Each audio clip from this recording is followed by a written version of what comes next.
Right, so on line 9 we have John who has had an Let encounter. me figure it out. John. Yes. How old are you, John? 46. What's going on? Well, I've just now started to have things come together, and I remember when I was about 6 or 7 years old, I'd had these dreams about these beings that were kind of like chasing me around my room to get me in the corner, and I didn't make much of it.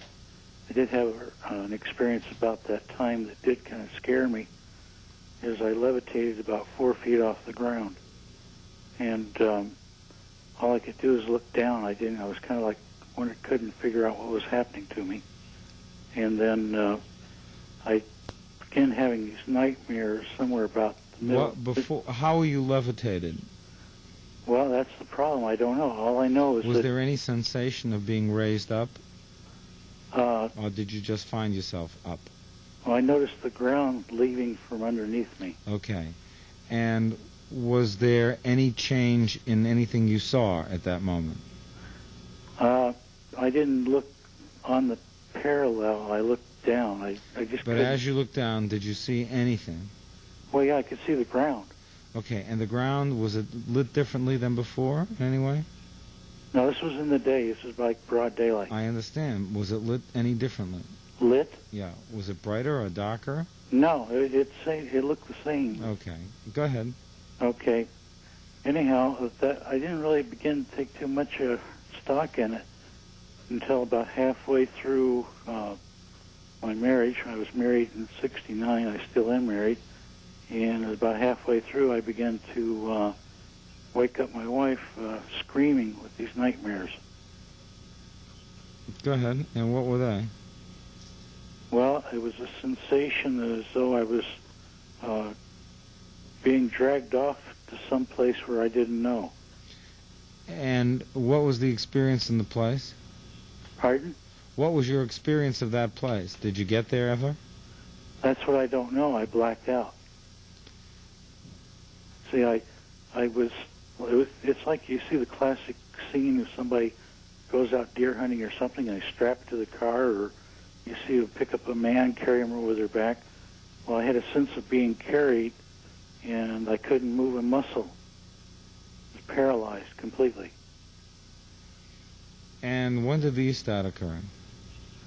Well, the dreams, like I said, about maybe in the first third or fourth part of my marriage, from '69 to say about, it was probably somewhere around 72 to 74, 75. Have they changed at all? Do you still have any experience now? No, I don't have any experience there, but I had a strange sort of euphoric kind of feeling that came over me. The first case I ever took serious was the case took place over Ann Arbor, Michigan in 1966. And I had a sort of a sense of euphoria from that, because I always thought, like everybody else, or a lot of people, I thought it was a lot of nonsense. I remember down in the 3rd and 4th grade when we had share and tell, kids talking about, well, they went to Arizona where the flying saucers landed, and I thought they were, fruitcakes. I thought there was something, So you're saying you are sensing that something happened to you? Yeah, I think maybe, and I'm not sure. I just, all I have to go on is a very sketchy, very vague kinds of evidence. And I try to put this together, and I have this sort of, you see something that scares you to death, and yet you're kind of fixed on it. I noticed that, I bought a copy of the tape Communion with Whitney Strieber. Yeah, that's very personalized. I make a suggestion that you contact Dr. David Jacobs. David Jacobs? Yeah. He's at Temple University in Philadelphia. Okay. And he has researched a lot of these cases and would know just how to go about helping you deal with some of the stress and to make a better evaluation of what it is that actually happened. Well, I did have one problem. That was not connected to this particular problem. I've been going for psychotherapy since 1966, and Well, for what?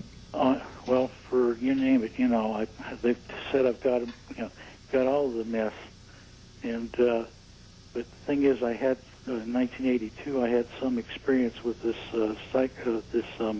hypnotherapy, but I didn't quite go deep enough, and I don't know if that would be, I don't know if there'd be any reason to be confident of that approach to find out what really did go on. Well, sometimes hypnotherapy does reveal another sense of reactions, but talking to David Jacobs, I think, will help you. He also has a book out on that subject that could be useful to you, and it's about, the title slips my mind, but David Jacobs at Temple University. Give him a call, and he'll put you in touch. We'll be right back, no matter what your contact is.